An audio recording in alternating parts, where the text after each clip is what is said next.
Okay, mga ka-QuickBooks, mga accountant, bookkeepers, and mga business owners, ito yung ating perpetual license of QuickBooks na natitira. We offer this for 5 users, and this has printing of yung mga BIR applications, no? Pati yung mga check printings, check vouchers, okay? Pati yung mga sales invoice na customized, nandyan po, meron kaming ginawa niyan. Nakalink po yan directed to QuickBooks. So, whatever transaction we have here ay pwede nating i-print.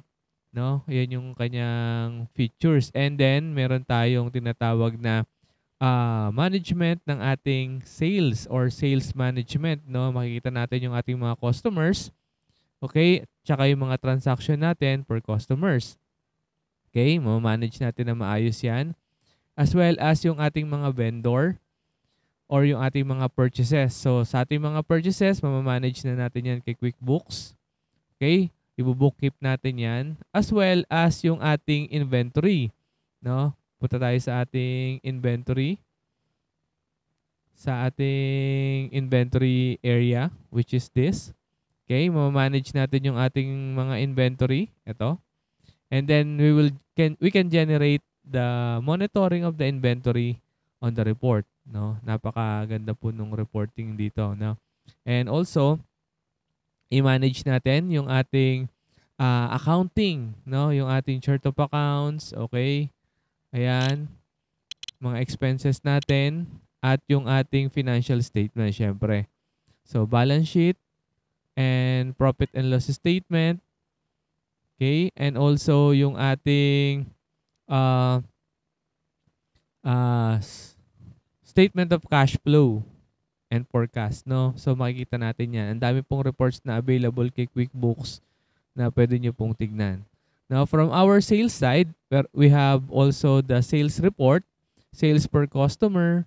Ayan, yung ating sales per item, kung ano yung mga mabentang items natin. And also sa ating purchases, makikita natin dito yung mga purchases by item and purchases by vendor. Siyempre, meron din tayong mga report dito ng ating mga expenses. Expenses by vendor, expenses by item, no? Yung mga total items natin na binibili. And also, yung ating aging report, which is the sales accounts receivable aging. Okay? And then yung mga average days to pays ng ating mga customers. Okay, open invoice. Dito rin tayo pwedeng magtingin ng mga outstanding balances ng ating mga customers.